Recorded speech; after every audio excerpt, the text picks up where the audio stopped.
Hello everyone, welcome back to the Samajik Guru channel. आज हम करने जा रहे हैं क्लास 12th के होम साइंस का मॉडल टेस्ट पेपर, जो कि हेल्प करने वाला है आपके बोर्ड एग्जामिनेशन में। क्योंकि पंजाब बोर्ड ने ये सैंपल पेपर रिलीज किया है तो एग्जाम के पॉइंट ऑफ व्यू से बहुत ही ज्यादा इम्पोर्टेंट है। तो वीडियो को स्टार्ट करते हैं। उससे पहले अगर चैनल पे नए आए हो तो चैनल को फटाफट से सब्सक्राइब कर लो, क्योंकि यहाँ पर इस तरीके का हेल्पफुल कंटेंट अपलोड होता रहता है। तो चलिए बिना देरी किए वीडियो स्टार्ट करते हैं। सबसे पहला क्वेश्चन जो हमसे पूछा गया है बेटा, वो है प्रोटेक्टिव फूड्स आर। तो प्रोटेक्टिव फूड्स वो फूड होते हैं जो हमें बीमारियों से बचाते हैं, ठीक है। तो फ्रूट्स एंड वेजिटेबल्स जो है उन्हें प्रोटेक्टिव फूड कहा जाता है, ठीक है, यानी कि फल अते सब्जियां। अगला क्वेश्चन देखो, एक बैलेंस डाइट में कार्बोहाइड्रेट कितना एनर्जी का कंट्रीब्यूशन देता है वो आपने बताना है, ठीक है। तो आंसर है 60 to 70%। अगला क्वेश्चन देखो, एंजाइम्स आर इनएक्टिवेटेड बाय। तो एंजाइम्स जो है वो किस तरीके से इनएक्टिवेट होते हैं? आंसर है ब्लांचिंग प्रोसेस के थ्रू, ठीक है, ब्लांचिंग। अगला क्वेश्चन देखो, low sodium diets are given in. तो लो सोडियम, सोडियम एक कंपोनेंट होता है ना, जो मतलब कि किस डाइट में जो है वो सोडियम की मात्रा कम रखने को कहा जाता है? आंसर है हाइपरटेंशन, यानी कि हाई बीपी में, ठीक है। तो आंसर हो जाएगा हाई ब्लड प्रेशर। अगला क्वेश्चन देखो बेटा, जो कि है हमारे पास कि the visible appearance of an inherited trait is the. तो विजिबल अपीयरेंस इनहेरिटेड ट्रेट का किसमें दिखता है? हमें क्रोमोसोम्स में, ठीक है, वंशाणु। अगला क्वेश्चन देखो, egg and sperm cells each contain dash chromosomes, ठीक है। तो एग एंड स्पर्म सेल्स में जो है कितने क्रोमोसोम्स होते हैं? 23, ठीक है। अगला क्वेश्चन देखो, shortest stage of labour is. तो लेबर पेन की जो शॉर्टेस्ट स्टेज होती है वो कौन सी होती है? प्लेसेंटल एज, ठीक है। इसके बाद अगला देखो, first milk produced by the mother's breast is known as. तो पहला दूध जो कि मदर ब्रेस्ट से निकलता है उसे क्या कहते हैं? कोलेस्ट्रम, ठीक है। अगला क्वेश्चन देखो बेटा, playing stimulates the 5 senses of infants. तो खेलने से जो इन्फेंट होते हैं उनके 5 जो सेंसेस होते हैं वो स्टिमुलेट होते हैं, ठीक है। Period of pregnancy is divided into 3 trimesters, ठीक है, 3 ट्राइमेस्टर्स में जो है उसको डिवाइड किया जाता है। अगला क्वेश्चन है, nausea is also called as. तो नोसिया को और क्या कहते हैं? Morning sickness, morning sickness. अगला है, common adulterant food in milk are. तो दूध में किस किस चीज की मिलावट होती है? या तो पानी की मिलावट की जा सकती है ना, या फिर स्टार्च की मिलावट की जा सकती है, वाटर एंड स्टार्च। अगला है, गरम तेल में जब खाने को पकाते हैं उसे क्या बोलते हैं? उसे कहते हैं फ्राइंग, जैसे कि पूड़ियां बनाई जाती है ना। इसके बाद देखो, नेक्स्ट है, vitamin C gets easily destroyed during cooking. तो खाना बनाते टाइम अगर हम विटामिन सी का इस्तेमाल करते हैं तो वो डिस्ट्रॉय हो जाता है, बिल्कुल सही है, ठीक है। इसीलिए जब हम मतलब कि नींबू वगैरह का खाने में इस्तेमाल करते हैं ना, तो जब फ्लेम बंद हो जाती है, गैस बंद कर देते हैं, उसके बाद जो है उसको डालते हैं। इसके बाद है, सनलाइट का एक्सीलेंट सोर्स जो है वो विटामिन डी है, बिल्कुल सही है। घी और शुगर का कंजम्पशन हमें कम से कम रखना चाहिए, बिल्कुल सही है, ठीक है। अगला है, जो फ्लूइड है एमनियोटिक सैक में, वो फीटस जब तक उसका बर्थ नहीं हो जाता तब तक उसे नरिशमेंट देता है, तो ये गलत है। रोना जो है वो एकमात्र ऐसा तरीका है जिससे जो न्यूबॉर्न बेबीज होते हैं वो बातचीत कर सकते हैं, कम्युनिकेट कर सकते हैं, अपनी बात बता सकते हैं, तो ये बिल्कुल सही है, ठीक है। इसके बाद बेटा अगला देखो, क्वेश्चन नंबर 2 है शॉर्ट आंसर टाइप क्वेश्चन, ठीक है। तो यहाँ पे ये हमारे पास सही है, सही है, सही है, और ये गलत है और ये सही है, ठीक है। शॉर्ट आंसर टाइप क्वेश्चन है, आंसर 60 to 80 वर्ड्स में देना है। सोशियो कल्चरल फंक्शन बताना है फूड का, ठीक है। तो इसका आंसर देखो, फूड जो है वो एक इम्पोर्टेंट रोल प्ले करता है, सिर्फ हमारी बॉडी को न्यूट्रिशन नहीं देता बल्कि ह्यूमन सोसाइटी में एक इम्पोर्टेंट रोल प्ले करता है। जैसे सोशल ग्रुपिंग का, फूड ब्रिंग्स पीपल टुगेदर, जो खाना है वो लोगों को इकट्ठा लेकर आते हैं, एक साथ लेके आते हैं। Sharing meals is a way to strengthen bonds during festival, wedding and parties. और जब हम फेस्टिवल्स में, वेडिंग्स में यानी कि मैरिजेस में, पार्टीज में खाना जो है वो शेयर करते हैं, है ना, या जो है बेसिकली जब पार्टी जो है वो ऑर्गेनाइज की जाती है तो वहां पर क्या होता है, मील काफी सारे लोगों के साथ शेयर किया जा रहा है ना, तो ये क्या होता है, सोशल ग्रुपिंग का तरीका है जिससे लोग जो है वो एकजुट होते हैं। फिर होता है कल्चरल आइडेंटिटी, ठीक है, तो कुछ डिशेस होते हैं जो किसी कल्चर को रिप्रेजेंट करते हैं, ठीक है, किसी कंट्री की आइडेंटिटी को रिप्रेजेंट करते हैं। जैसे इटली में पास्ता, पंजाब का अगर हम बात करें तो सरसों का साग। फिर नेक्स्ट पॉइंट है हॉस्पिटैलिटी, ठीक है, offering food is a universal sign of welcome and respect toward guest. तो जब हम खाना जो है वो ऑफर करते हैं तो ये जो है वो एक तरीका होता है कि हम गेस्ट को वेलकम कर रहे हैं, उनका रिस्पेक्ट कर रहे हैं, ठीक है। इसके बाद है religious significance. Many religions use specific foods as offering, है ना, प्रसाद की तरह पे कुछ स्पेसिफिक फूड्स होते हैं जिनका इस्तेमाल किया जाता है। फास्ट रखे जाते हैं, उसमें कुछ फूड आइटम है जो खाने मतलब खाया जाता है ना, कुछ फूड आइटम होता है जो नहीं खाया जाता।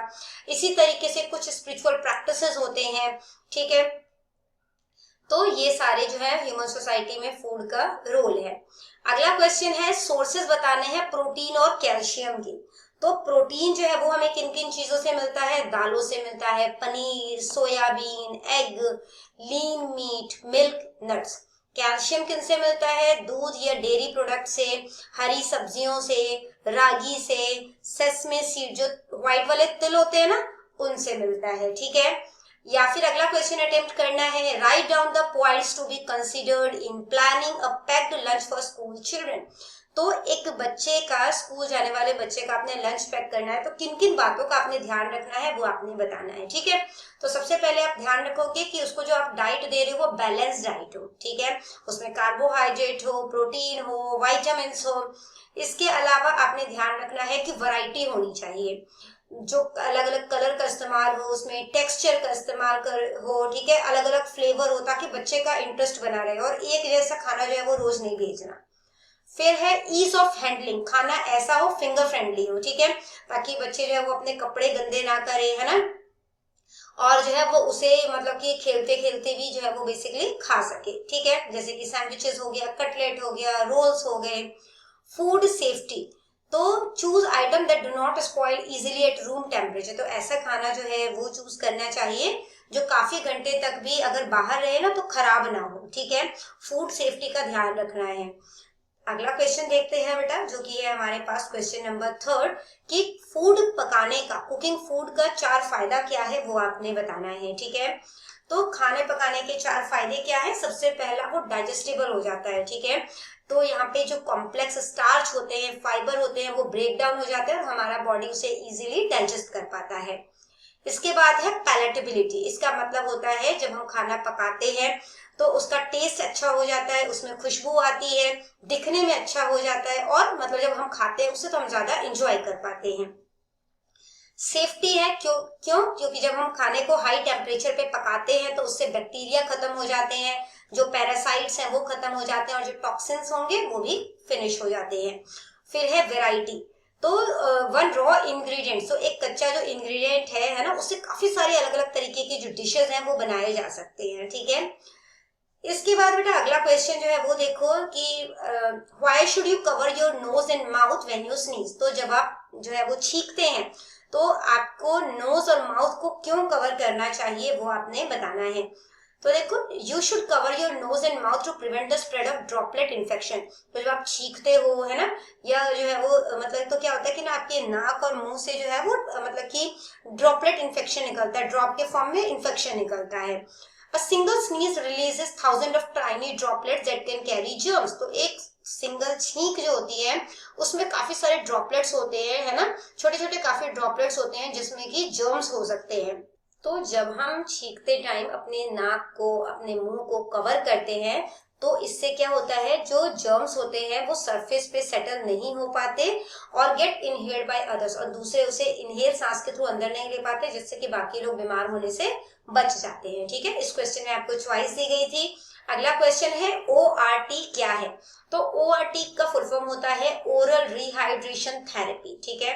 तो बेसिकली ये एक थेरेपी होती है, is a type of fluid replacement used to prevent and treat dehydration, जिसमें कि फ्लूइड को जो है वो रिप्लेस किया जाता है, ठीक है, ताकि जो मतलब कि डिहाइड्रेशन है, पानी की जो बॉडी में कमी हो रही है, उससे जो है बॉडी को बचाया जा सके, specially that due to diarrhoea, और वो भी खासकर डायरिया के टाइम पे, ठीक है।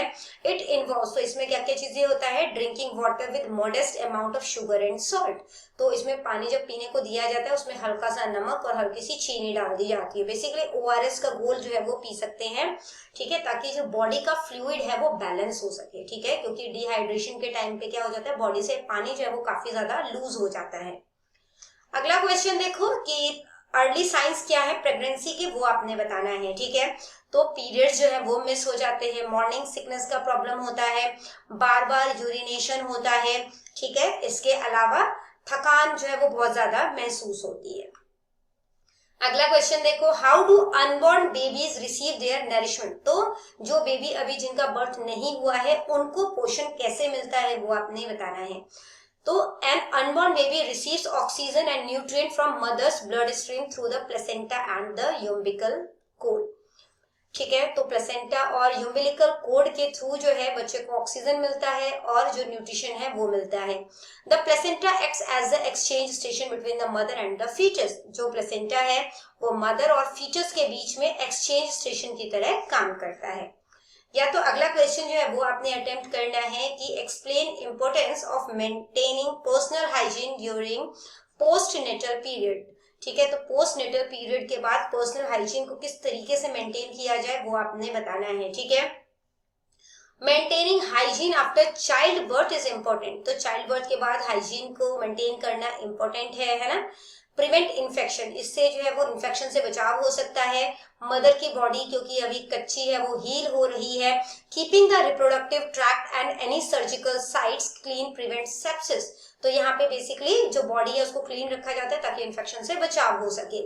इसके अलावा हील जो है मतलब कि अपने बॉडी को रिकवर करने में हेल्प करता है, ये साफ सफाई रहेगी तो टिश्यू जल्दी जो है वो रिकवर होंगे। इसके अलावा बेबी की सेफ्टी का ध्यान रखा जाता है। अब क्योंकि बच्चा जो है जो न्यूबॉर्न है वो मदर के ज्यादा क्लोज कांटेक्ट में रहता है, ठीक है, तो अगर मदर साफ सफाई का ध्यान नहीं रखेगी तो जर्म्स जो है वो बच्चे में जो है वो जा सकता है ना, और बच्चे का जो इम्यून सिस्टम है वो मतलब कि अभी अच्छी तरीके से बना नहीं होता, जिससे बच्चा बीमार हो सकता है।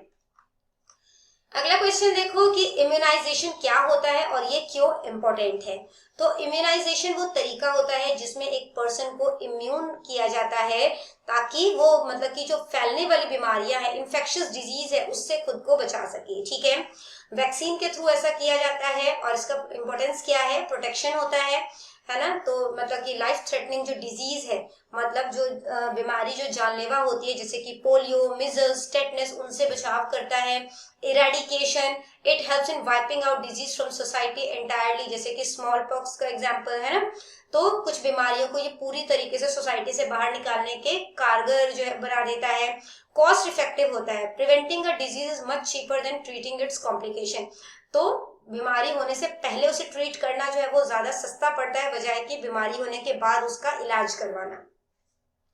अगला क्वेश्चन देखो जो कि है what are some emotional consequences of poor bonding. तो पुअर बॉन्डिंग के क्या इमोशनल जो है कॉन्सिक्वेंसेज यानी कि रिजल्ट हो सकता है वो आपने बताना है। When a child fails to form a strong emotional bond with a caregiver, तो जो केयर दे रहे हैं, ठीक है, बच्चे का ध्यान रख रहे हैं, जब बच्चे का उनके साथ इमोशनल बॉन्ड नहीं होता यानी अटैचमेंट नहीं होती, तो इससे बच्चे में इनसिक्योरिटी की भावना आती है, ठीक है, वो बड़ों को ट्रस्ट नहीं कर पाएगा, उसको डर लगता रहेगा। लो सेल्फ एस्टीम, ऐसे बच्चे जो है उनका सेल्फ एस्टीम काफी ज्यादा लो होता है क्योंकि उन्हें लगता ही नहीं कि कोई उन्हें प्यार करता है, ठीक है। डिफिकल्टी इन रिलेशनशिप्स, इसके बाद क्योंकि अब बच्चे को लगता है किसी को प्यार नहीं करता, तो बाद में भी मतलब कि हेल्दी कनेक्शन वो किसी के साथ भी जो है वो कनेक्शन जो है वो स्थापित नहीं कर पाएगा। इमोशनल इंस्टेबिलिटी होगी क्योंकि increase risk of anxiety, depression and aggression, अब क्योंकि उसमें जो है वो डिप्रेशन बहुत ज्यादा बढ़ जाएगा, एग्रेशन हो जाएगा, एंजाइटी होनी शुरू हो जाएगी, तो इमोशनल इंस्टेबिलिटी रहेगी, ठीक है, इमोशनली वो कभी भी खुद को स्टेबल नहीं कर पाएगा। इसके बाद बेटा question number 3 long answer type question है। तो क्वेश्चन में आपको इंटरनल चॉइसेस दी गई हैं। पहला क्वेश्चन है describe the characteristics of a newborn baby in detail. तो न्यूबॉर्न बेबी के क्या क्या लक्षण होते हैं वो आपने डिटेल में बताना है। इसके अलावा ब्रेस्ट फीडिंग का इमोशनल बेनिफिट क्या होता है वो आपने बताना है, ठीक है। इसके अलावा बेटा अगला क्वेश्चन है कि कॉमन डिस्कम्फर्ट। तो नेक्स्ट क्वेश्चन देखो, प्रेगनेंसी के डिस्कम्फर्ट्स क्या क्या है ना, वो आपने बताना है और सबको आपने डिटेल में एक्सप्लेन करना है। या फिर जो इन्फेंट्स होते हैं उनके किन किन बीमारियों पे तुरंत ध्यान देने की जरूरत है वो आपने बताना है, ठीक है। इसके बाद है बैलेंस डाइट का क्या मतलब है, explain the food groups formed for the selection of food to constituent a balance diet. तो एक बैलेंस डाइट के लिए किन किन फूड ग्रुप्स को शामिल करना जरूरी है उसको आपने बताना है। विटामिन क्या है, हमारी डाइट में क्यों इंपॉर्टेंट है, ठीक है। नेक्स्ट है मील प्लानिंग आप कर रहे हो फैमिली के लिए, तो कौन कौन सी चीजों का आपने ध्यान रखना है वो आपने बताना है। इसके बाद है डाइटरी मॉडिफिकेशन जो है वो करना है, मतलब डाइट में क्या क्या चेंजेस लेकर आओगे उन पर्सन के लिए जिनको जो कि डायरिया से पीड़ित है, डायरिया हो रखा है जिन्हें, ठीक है। तो इसका आपने आंसर करना है। तो बच्चों करते हैं इस वीडियो को यहीं पे खत्म। आई होप क्वेश्चंस आपको बहुत अच्छे तरीके से क्लियर हो गए होंगे। अगर वीडियो पसंद आई तो लाइक जरूर करिए। मिलते हैं अगले वीडियो में, तब तक के लिए all the best for your exams. Bye bye.